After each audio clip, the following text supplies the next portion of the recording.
Accept कर लीजिए कि आपकी लाइफ इस समय कुछ खास नहीं चल रही है।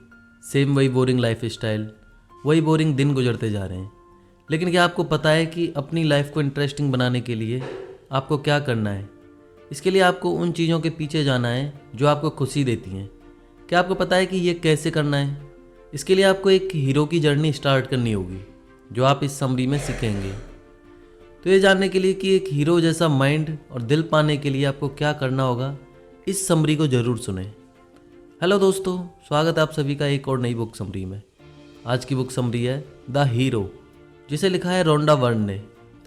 रोंडा बर्न एक राइटर और प्रोड्यूसर हैं। बर्न ने अपने करियर की शुरुआत द सीक्रेट फिल्म से की थी।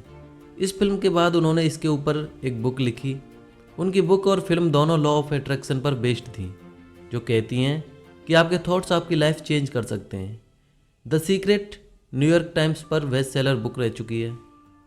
क्या आपको वो कहानियाँ याद हैं जो बचपन में आपको अच्छी लगती थी? ज़्यादातर वो टिपिकल परियों की कहानी होती थी, जिसमें एक राजकुमारी को राक्षस उठा ले जाता था और हीरो आकर उस राक्षस को मारकर राजकुमारी को छुड़ा लेता था।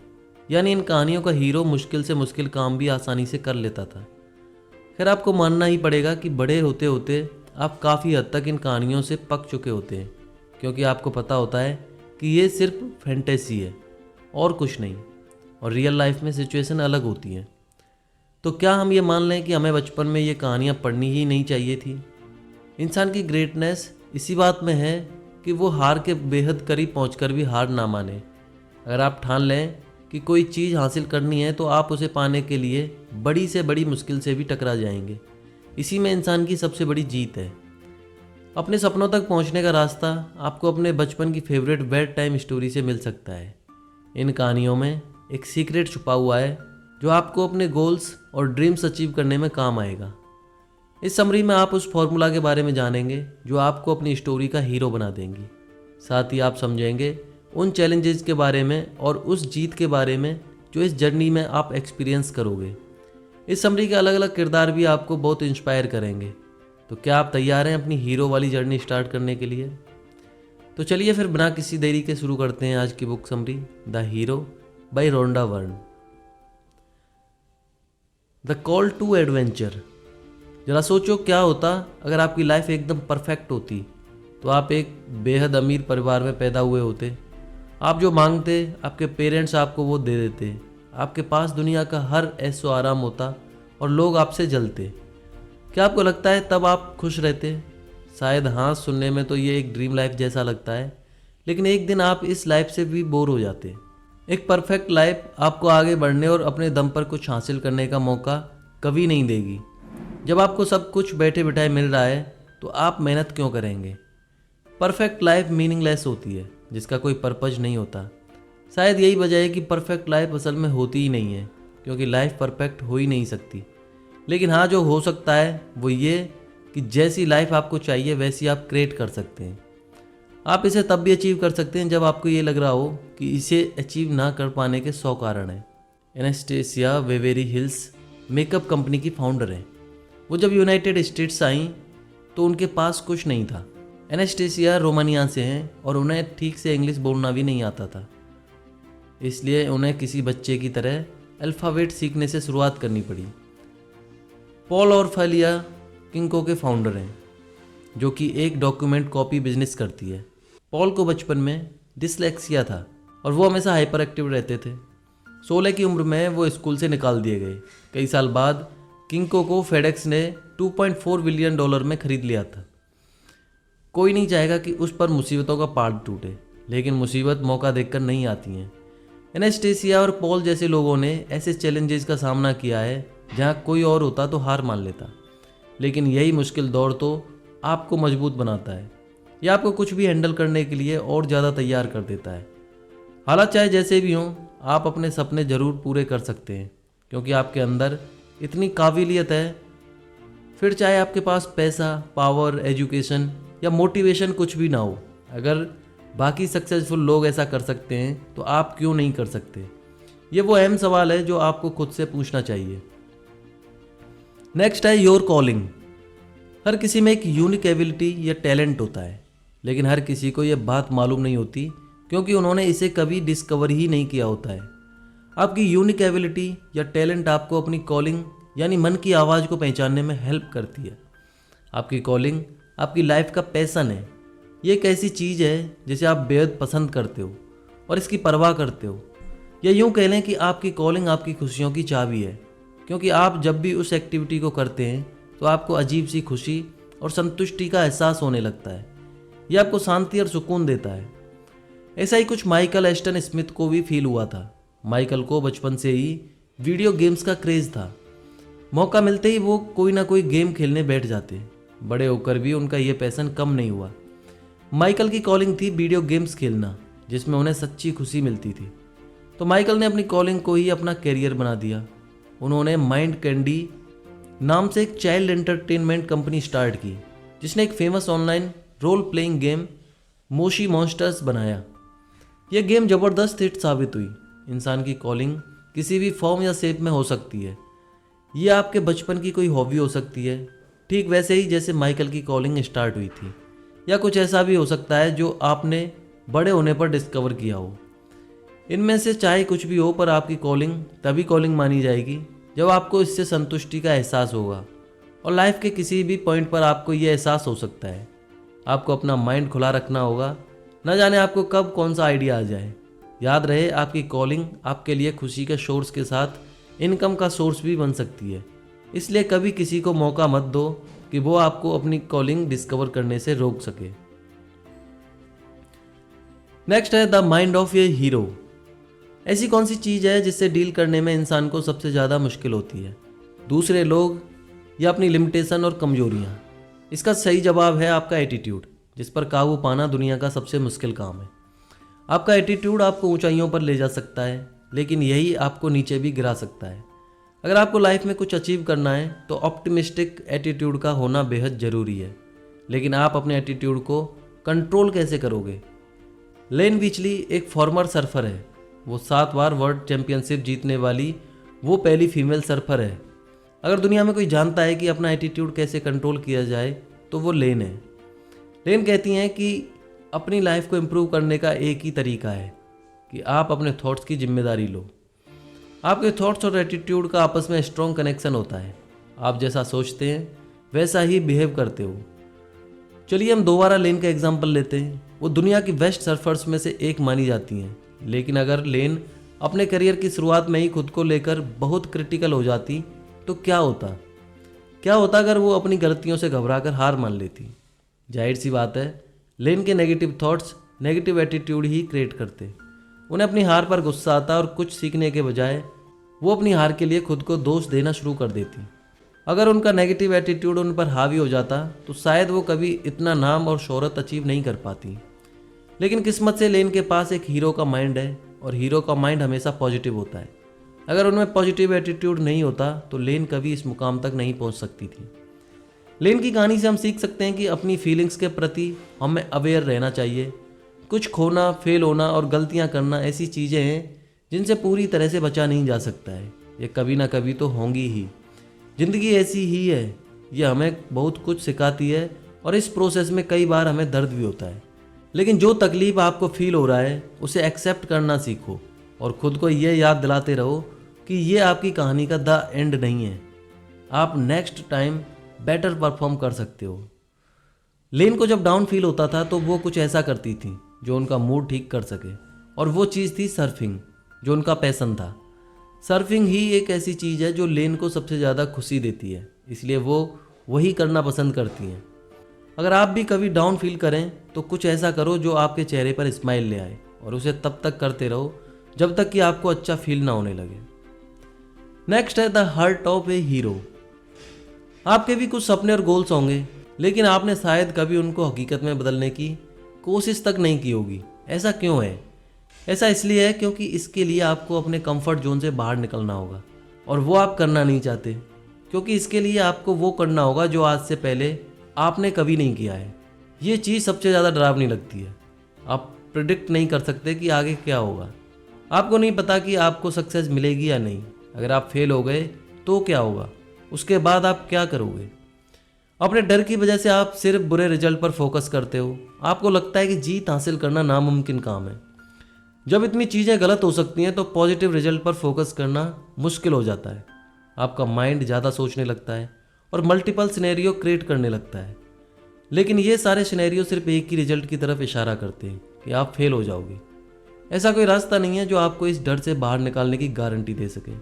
हर सक्सेसफुल इंसान आपकी तरह पहले जरूर डरे होंगे, लेकिन उन्होंने अपने डर को काबू में किया, तब जाकर वो सक्सेसफुल हुए। जी हाँ, आपने सही समझा। डर को हराने का एक ही तरीका है कि उसका सामना करो। ये बात 100% सच है। आप अपने सपनों के पीछे भागने से इसलिए डरते हो क्योंकि आपके माइंड में कई चीज़ें एक साथ चल रही होती हैं। आपका माइंड ज़्यादा सोचकर आपको नेगेटिव फील कराता है, जिसके कारण आप कोशिश किए बिना ही हार मान लेते हो। यानी आप पहले से सोच लेते हो कि रिजल्ट बुरा ही होगा। सक्सेसफुल लोगों को भी थोड़ा बहुत हिंट मिल जाता है कि उनका रिजल्ट क्या होगा, पर वो कोशिश किए बिना हार नहीं मानते। क्या आपको पता है कि अपने डर को चैलेंज करके वो क्या सीखते हैं? ये उतना बुरा भी नहीं है जितना उन्होंने सोचा था। हिम्मत तो हीरो के दिल में होती है। हिम्मत होने का मतलब है अपने सभी डर और डाउट होने के बावजूद अपने सपनों को पूरा करने की कोशिश करना। अपने डर को हराने के बाद आपको समझ आएगा कि वो उतना भी डरावना नहीं था जितना आपको लगता था। सोचो, जब आपने पहली बार बाइक चलाई थी, आप डर रहे थे कि कहीं आप गिर ना जाएं या आपका बैलेंस ना बिगड़ जाए। लेकिन आप तब तक प्रैक्टिस करते रहे जब तक कि आपको बाइक चलानी नहीं आ गई। हाँ, बेशक सीखने की कोशिश में आप कई बार गिरे भी होंगे, पर अच्छी बात यह थी कि आपने हार नहीं मानी। आप रुके नहीं, आप फिर से उठे और बाइक पर बैठ गए। नेक्स्ट है the way of the hero. अगर आपके एक प्रश्न का कोई नतीजा नहीं निकला तो आप क्या करोगे? इस सवाल ने आपको सोचने पर मजबूर कर दिया होगा। अगर सजा का डर ना हो तो आप जंगलियों जैसी हरकत करने लगेंगे, एक ऐसी दुनिया में जहाँ कोई रूल्स, कोई लॉ ना हो में रहना शुरुआत में बड़ा मज़ेदार लगेगा, पर यह आपको सुकून नहीं दे सकता है। सोचो कि आपने क्या अच्छे और बुरे काम किए हैं। अगर आप अपने से कमतर या कमज़ोर लोगों की मदद करते हो तो क्या इसका आप पर कोई असर नहीं होगा? अगर कोई क्लासमेट आपके काम को कॉपी करता है तो क्या उससे सज़ा नहीं मिलेगी? आपके हर काम का कोई ना कोई नतीजा निकलेगा ही। इन नतीजों के जरिए ही हमें एहसास होता है कि दूसरों को कैसे ट्रीट करना है और एक बेटर इंसान कैसे बनना है। सक्सेसफुल लोगों के लिए कई प्रिंसिपल होते हैं जिनके अनुसार वो अपनी लाइफ जीते हैं, लेकिन सबसे ज़्यादा सक्सेसफुल लोग उन्हें कहा जाएगा जो दूसरों के प्रति काइंड यानी रहमदिल होते हैं। हम सब इस यूनिवर्स के बच्चों की तरह हैं। कर्म का सिद्धांत सच में काम करता है। आप जो दुनिया को दोगे वही लौटकर आपके पास आएगा। मान लो आप इस बात का फ़ायदा उठाते हो कि लोग आपको पसंद करते हैं। हो सकता है कि आप ऊंचे लेवल के आर्टिस्ट, लीडर या एंटरप्रेन्योर हो, इसलिए लोग आपकी तारीफ करते हैं और आपको सर आंखों पर बैठाते हैं। लेकिन अगर आप ऐसे लोगों को नज़रअंदाज करते हैं जो आप जितने फेमस या खुशकिस्मत नहीं है, तो ये बात यूनिवर्स हमेशा याद रखेगी। यूनिवर्स हमारे कर्मों का हिसाब रखती है। आप जो इस दुनिया को दोगे आपके पास वापस लौटकर वही आएगा, फिर चाहे वो प्यार हो या नफरत। काइंड बनना बेहद आसान है। आपको ज़्यादा कुछ नहीं करना है। बस किसी का बुरा मत सोचो और बुरा मत करो। किसी के पीठ पीछे उसकी चुगली मत करो। किसी के लिए कुछ करो तो नेक इरादे के साथ करो। ये कुछ तरीके हैं एक हीरो वाली लाइफ जीने के लिए। एक हीरो हमेशा सबकी मदद करता है और आपको भी यही करना है। आपको जितनी ज़्यादा सक्सेस मिले उतना ही आपको हम्बल बनना है। ह्यूमिलिटी यानी विनम्रता हमें बेहतर इंसान बनने में मदद करती है। अगर आप हम्बल हैं तो आप ज़्यादा नॉलेज हासिल करोगे, क्योंकि आपको पता होगा कि सीखने के लिए अभी कितना कुछ बाकी है। जबकि एक घमंडी इंसान हमेशा अपनी नॉलेज पर घमंड करेगा और आगे कुछ और सीखने की कोशिश नहीं करेगा।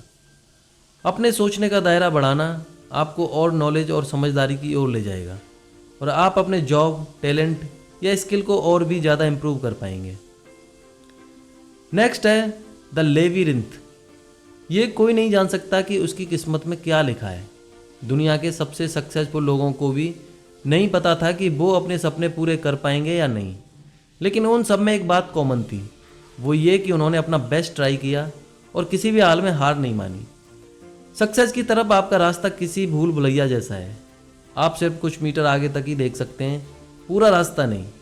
आपको ये भी पता नहीं होगा कि आगे चलकर आपको क्या मिलेगा। जिस रास्ते पर आप चल रहे हैं वो आगे जाकर एक डेड एंड भी हो सकता है। ज़्यादातर लोगों के लिए सिचुएशन काफ़ी डरावनी होती है, इसलिए उन्हें कभी भी वो नहीं मिल पाता जिसकी वो चाहत रखते हैं। सिर्फ सक्सेसफुल लोग ही इस भूल भुलैया से डरते नहीं हैं और आगे बढ़ने की हिम्मत रखते हैं। सक्सेस को टनल यानी सुरंग के बजाय एक भूल भुलैया से क्यों कंपेयर किया गया है, इसके पीछे भी एक कारण है। टनल आपको सिर्फ एक ही डायरेक्शन में ले जाता है, जबकि भूल भुलैया में कई रास्ते होते हैं, या यूं कहें कि रास्तों का जाल सा बिछा होता है, जिसमें से आपको कोई एक चुनना होता है। अगर गलती से आप डेड एंड में चले गए तो आप कोई ना कोई दूसरा रास्ता चुन सकते हो। रियल लाइफ में भी सेम सिचुएशन होती है।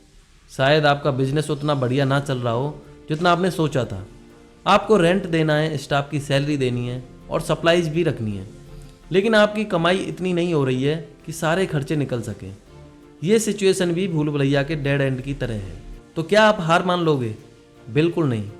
कई चीज़ें हैं जो आप ट्राई कर सकते हो, जैसे आप अपनी शॉप के लिए कोई सस्ती जगह ढूंढ सकते हो या स्टाफ कम कर सकते हो।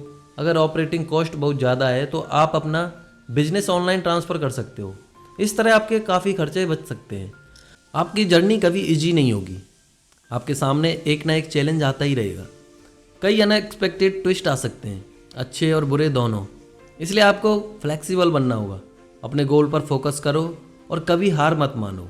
नेक्स्ट है द सुप्रीम ऑर्डिल।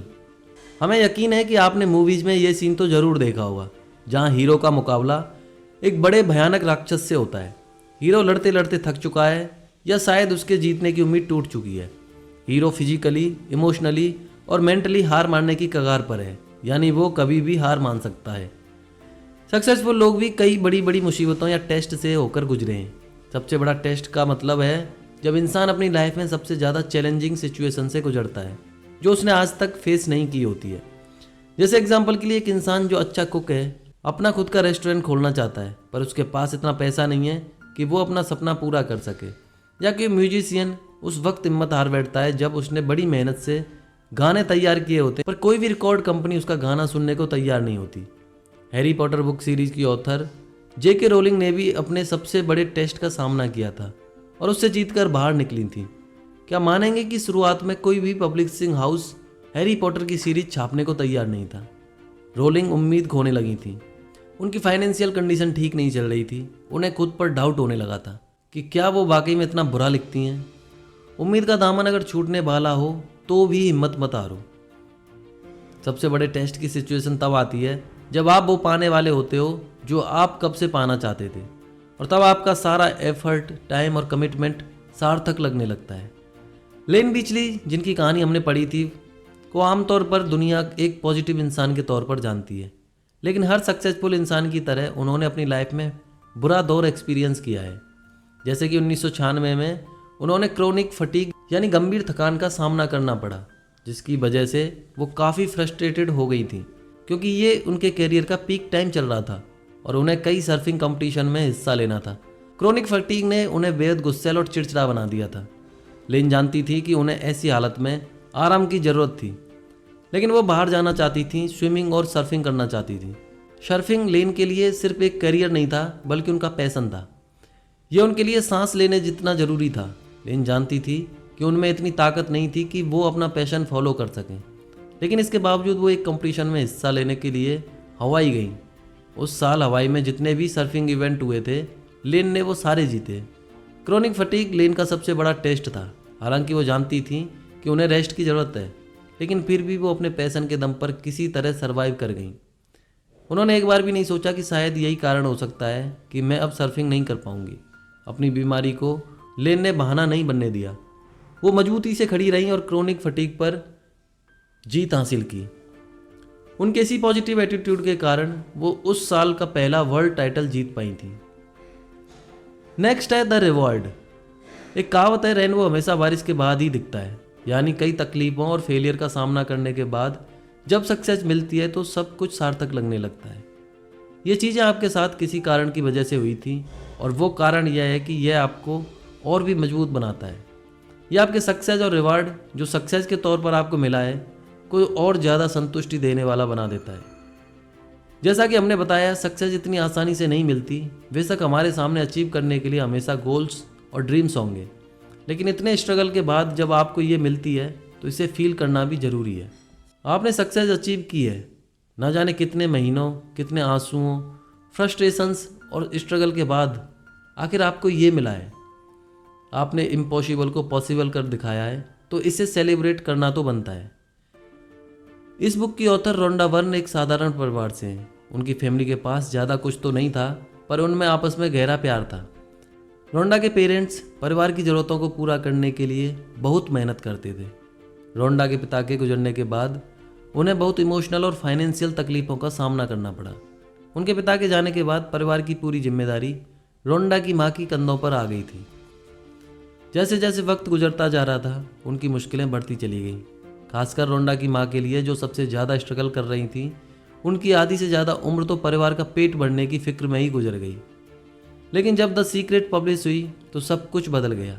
द सीक्रेट एक स्पिरिचुअल डॉक्यूमेंट्री है जो रोंडा ने लिखी थी। ये उनकी लाइफ की सबसे बड़ी सक्सेस थी, जिसे ओपरा विनफ्रे जैसी शख्सियत ने भी नोटिस किया था। द सीक्रेट बॉक्स ऑफिस पर हिट रही थी। ये लोगों के बीच काफ़ी पॉपुलर हुई। लेकिन क्या आप जानते हैं कि रोंडा को अपनी सक्सेस के बारे में किस चीज़ ने सबसे ज़्यादा छुआ था? जब उनकी माँ ने उन्हें कॉल किया था और वो रोने लगी थी। रोंडा की माँ ने उन्हें बताया कि वो एक मॉल में कपड़े लेने गई थी और उन्हें ये सोचकर रोना आ गया कि वो ज़िंदगी में पहली बार बिना प्राइस टैग देके शॉपिंग कर रही हैं। और ये सब हुआ था रोंडा की द सीक्रेट की वजह से। शायद कुछ लोगों के लिए बड़ी बात नहीं होगी, लेकिन जो लोग फाइनेंशियल तौर पर उतने सिक्योर नहीं हैं, उनके लिए तो ये बहुत बड़ी बात है। रोंडा बहुत शुक्रगुजार थी कि द सीक्रेट को इतना ज़बरदस्त रिस्पॉन्स मिल रहा था, लेकिन उनके लिए सबसे बड़ा रिवॉर्ड यही था कि वो अपनी फैमिली को सपोर्ट कर पा रही थी। नेक्स्ट है ये लाइफ वर्थ लिविंग। अपने ड्रीम्स या गोल्स तक पहुंचना एक ऐसी फीलिंग है जिसे डिस्क्राइब नहीं किया जा सकता। ये आपकी लाइफ का सबसे हैप्पी मोमेंट होता है। इसमें आप हंसोगे, स्माइल करोगे, यहाँ तक कि आप ये सोचकर रो दोगे कि मैंने ये क्या अचीव कर लिया। ये मोमेंट आपको ऐसा फील कराएगा जैसे आपने आसमान छू लिया हो। एक ड्रीम या गोल अचीव करना आपकी जर्नी का एंड नहीं है, बल्कि ये तो सिर्फ शुरुआत है। आपके दिल के अंदर कहीं कुछ खिलने लगेगा। अपने नेक्स्ट गोल को अचीव करने की इच्छा के अलावा आपके दिल में हमदर्दी होगी। अब आप में वो इच्छा जन्म लेने लगेगी कि आप दूसरों को उनके एम्बिशन को पूरा करने में मदद कर सकें। हीरो बनने का रास्ता काफ़ी मुश्किल है। जब आप दूसरों को अपना सपना पूरा करने के लिए स्ट्रगल करते हुए देखते हो, तो आप किसी भी तरह उनकी हेल्प करना चाहते हो। इंसान का स्वभाव होता है कि वो दूसरे इंसानों के प्रति हमदर्दी रखे और उसकी मदद करे। इसलिए आप जितना हो सके उनके दुख और तकलीफ दूर करने की कोशिश करते हैं। एक हीरो सिर्फ अपनी जीत के बारे में नहीं सोचता, बल्कि और लोगों के बारे में भी सोचता है। पीटर वर्वास ने बिल्कुल ऐसी ही जिंदगी जी है। वर्वास को नंबर 1 कैनेडियन टेनिस प्लेयर और कोच माना जाता है। उन्होंने जिन लोगों को टेनिस की कोचिंग दी है, उनमें विलियम सिस्टर्स, वीनस और सेरेना विलियम्स जैसे प्लेयर्स शामिल हैं। शायद सबसे ज़्यादा सेल्फलेस चीज़ यही होगी कि आप उन लोगों को कोच करें जो आपका रास्ता फॉलो करते हैं। इस तरह आप अपनी नॉलेज और गाइडेंस से उन्हें अपना फ्यूचर ब्राइट बनाने में हेल्प कर सकते हैं। बरवास कहते हैं कि उनका कंट्रीब्यूशन ही उन्हें सुबह उठने के लिए मोटिवेट करता है और उन्हें गहरी संतुष्टि देता है। गिविंग बैक यानी कुछ वापस देने का ये मतलब नहीं होता कि आप सिर्फ पैसों से किसी की हेल्प करें, बल्कि आप अपना टाइम और एनर्जी भी दूसरों की मदद करने के लिए खर्च कर सकते हैं और उनके लिए अपॉर्चुनिटी का दरवाज़ा खोल सकते हैं। इस तरह उनकी सक्सेस में आपका भी कंट्रीब्यूशन होगा। तो वक्त आ गया इस समरी के कंक्लूजन का। फर्स्ट, आपने जाना कि कोई भी लाइफ में कुछ भी अचीव कर सकता है। चाहे वो काम आपको कितना भी इम्पॉसिबल लगे, उसे पाने का कोई ना कोई तरीका ज़रूर होता है। जितने भी सक्सेसफुल लोगों को आप जानते हो, सक्सेस उन्हें रातों रात यूं ही नहीं मिल गई, बल्कि उन्होंने इसे पाने के लिए कड़ी मेहनत की है। सेकंड, आपने समझा कि आपकी कॉलिंग आपके लिए सक्सेस का रास्ता खोल सकती है। आपकी कॉलिंग कुछ भी हो सकती है जिसे लेकर आप पैशनेट फील करते हो, जिसे करते हुए आपके फेस पर स्माइल आ जाए। आपकी कॉलिंग आपको और ज़्यादा पुश करने के लिए मोटिवेट करती है। अपनी हॉबीज़ के बारे में सोचिए, आपको सबसे ज़्यादा क्या पसंद है, ऐसा क्या है जो आपकी लाइफ को फुलफिलिंग बनाता है। थर्ड, आपने जाना कि एक हीरो हमेशा पॉजिटिव सोचता है, लेकिन इसका ये मतलब नहीं है कि वो हमेशा खुश रहता है, बल्कि इसका मतलब है कि वो बुरे सिचुएशन में भी पॉजिटिव सोचता है। पॉजिटिव थॉट्स आपको पॉजिटिव एटीट्यूड से मिलेंगे और ये आपकी जर्नी के लिए ज़रूरी भी है, क्योंकि नेगेटिव एटीट्यूड आपको हार मानने के लिए मजबूर कर देगा। फोर्थ, आपने जाना कि एक हीरो बड़ा हिम्मत वाला होता है। अपने ड्रीम्स या गोल्स के पीछे भागना बड़ा थ्रिलिंग काम है, क्योंकि आपको पता ही नहीं होता कि आप सक्सेसफुल होंगे या फेल। अंजाम चाहे कुछ भी हो, लेकिन सक्सेसफुल लोग कोशिश करना नहीं छोड़ते, जो कि बड़ी हिम्मत का काम है। फिफ्थ, आपने समझा कि असली मायनों में हीरो वो होता है जो रहम दिल हो। आप लोगों को जिस तरह ट्रीट करोगे, लाइफ भी आपको वैसे ही ट्रीट करेगी। यानी जैसा बोओगे वैसा पाओगे। अगर बुरा करोगे तो बुरा मिलेगा और अच्छा करोगे तो अच्छा मिलेगा। सिक्स्थ, आपने जाना कि हमारे आगे 1000 चैलेंजेज आ सकते हैं, क्योंकि सक्सेस का रास्ता कभी आसान नहीं होता है। इन चैलेंजेस को किसी टनल की तरह नहीं बल्कि भूल भुलैया की तरह सोचो। लाइफ में प्रॉब्लम्स आती हैं, पर उनसे बाहर निकलने का रास्ता भी जरूर होता है। आपको बस सॉल्यूशन ढूंढना है, उसके बाद सब ठीक हो जाएगा। सेवंथ, आपने जाना कि अपनी सक्सेस को सेलिब्रेट करना भी ज़रूरी है। यानी अपनी सक्सेस पर गर्व करो। अगर आपने कुछ अचीव किया है तो गर्व महसूस करना भी लाजमी है, लेकिन अपनी सक्सेस को कभी सिर पर मत चढ़ने दो। दूसरे शब्दों में कहें तो ग्रेटफुल और हम्बल बनो, चाहे आपने कितनी भी सक्सेस हासिल कर ली हो। आखिर में आपने समझा कि ज़िंदगी के असली मायने तभी हैं जब आप दूसरों को आगे बढ़ने में मदद करते हो। आपको पता है कि सक्सेस तक पहुंचने का रास्ता कितना मुश्किल है। ऐसे में आपकी नॉलेज उन लोगों के बहुत काम आ सकती है जो सक्सेस पाने की कोशिश कर रहे हैं। एक मीनिंगफुल लाइफ का मतलब सिर्फ अपनी सक्सेस को सेलिब्रेट करना नहीं होता है, बल्कि इसका ये मतलब होता है कि आप दूसरों को उनके सपने पूरे करने में हेल्प करें। लोग अक्सर कहते हैं कि प्रोसेस पर भरोसा रखो। इसका मतलब है कि आपको ये विश्वास रखना होगा कि अंत में चीज़ें आपके फेवर में होंगी। लेकिन एक और इम्पोर्टेंट स्टेटमेंट है जो आपको ध्यान में रखना चाहिए। खुद पर भरोसा रखो, आप में अपनी लाइफ को बेहतर बनाने की काबिलियत है। एक्सीलेंस के लिए जो कुछ चाहिए वो सब आपके पास है। इसलिए खुद पर डाउट करना बंद करो और सपने देखते रहो, और फिर देखो कैसे आपका दिन आपकी मुट्ठी में रहेगा। तो दोस्तों, ये बुक समरी तो यहीं समाप्त होती है। आपको इस बुक समरी का कौन सा पॉइंट, कौन सी बात अच्छी लगी, वो हमें कमेंट सेक्शन में जाकर बता सकते हैं। साथ ही ये भी बता सकते हैं कि आपको नेक्स्ट बुक समरी कौन सी सुननी है। अगर आपको हमारी मेहनत पसंद आ रही है तो हमें एनकरेज करने के लिए हमारे चैनल को सब्सक्राइब करें। साथ ही इस वीडियो को लाइक करें, शेयर करें। मिलते हैं नेक्स्ट बुक समरी में। जय हिंद, जय भारत।